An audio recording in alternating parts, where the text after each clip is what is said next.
In any city, in any country, go to any restaurant or bistro you can get yourself to. When you reach the front desk, a waiter will approach you. His arrogance and disinterest in you should be quite obvious. If it is not, then you have not been seen as worthy just yet. If it is, tell him in a tone that is somewhat debonair that you wish to have a table at the back of the room and that you do not want to be disturbed.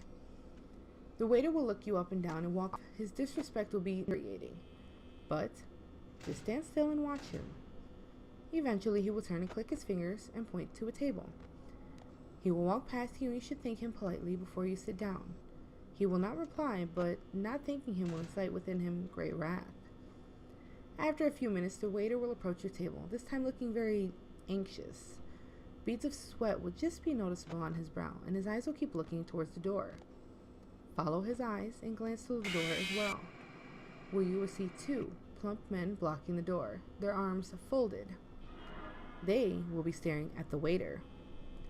The waiter will look at you and ask, "What would you like to eat?" All his previous haughtiness gone from his voice. Only reply with, "I want to dine with the holder of Immolare." The waiter will visibly flinch and try to persuade you otherwise with tempting descriptions of each menu item, but you must be persistent. The waiter will plead with you to order a meal, but do not. When he is whispering his pleas to you, demand your meal loudly and forcefully. This will catch the attention of the two men, who will walk over and each put a hand upon the waiter's shoulders before dragging him away towards the kitchen door. Moments later, a man dressed in suit trousers and a disgustingly dirty string vest, holding a plate of food, will emerge from the kitchen door and sit himself next to you. "Tell me of Immolare," he will command, "but do not answer unless you wish to be the next meal." Eventually, he will set the plate down upon the table and give you permission to eat. On this plate will be the leg of a baby, almost burned. Eat with haste. You are the star of the show. Everyone is watching. The slightest sign of repulsion will drive the crowd into a murderous frenzy before your task is complete. As you finish the meal, the man will take your plate and ask you to follow him. You must. You will be taken to the center of the room where a single chair will be waiting for you. Sit down and wait. A crowd will have gathered around you now, all eyes eagerly trained on you. At that moment, the kitchen doors will fly open. The doorman will wheel out an ornate trolley, causing expressions of childlike glee to spread across the others. On that trolley will be the waiter, naked, tied down with fresh dismembered carcasses of babies and fetuses in every orifice. His eyes will be sewn shut, his pathetic struggling all that remains of his sanity. If you were to look around, you will notice that the restaurant has continued to fill up since your appetizer, the crowd now filling the building wall to wall, and is growing yet larger, every being clamoring for a better view. Small scuffles will break out as the fight for a good view becomes literal. The doorman will remove a small leather pouch from his trousers, undo the pouch, and take a large pinch of coarsely ground mixture.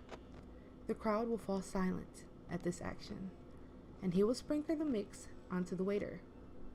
The helpless waiter will thrash about, while the blend burns deep into the flesh, causing plumes of smoke to rise.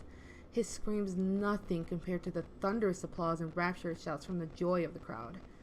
In short order, fighting will break out again.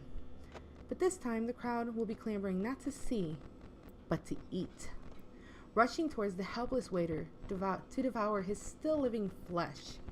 His screams of anguish will never rise above the lustful roar of the crowd as they tear him asunder, gorging themselves on the offering.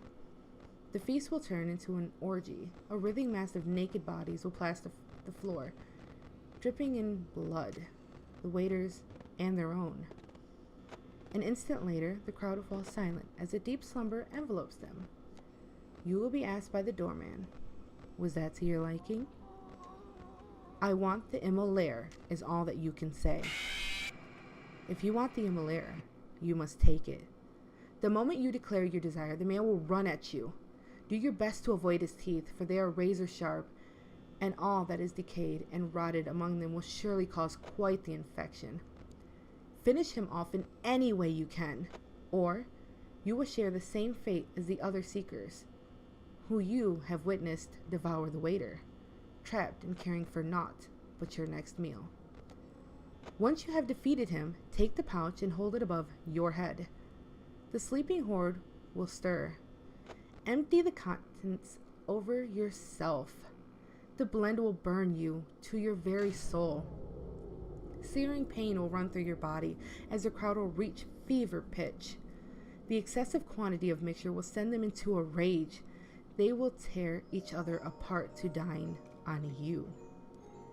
You will wake up in your room with the pouch in your hands, covered in teeth marks and burns. A small amount of mixture left in the pouch.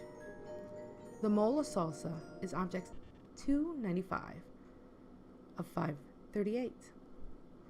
No matter how many times they are fed, their hunger can never be satisfied.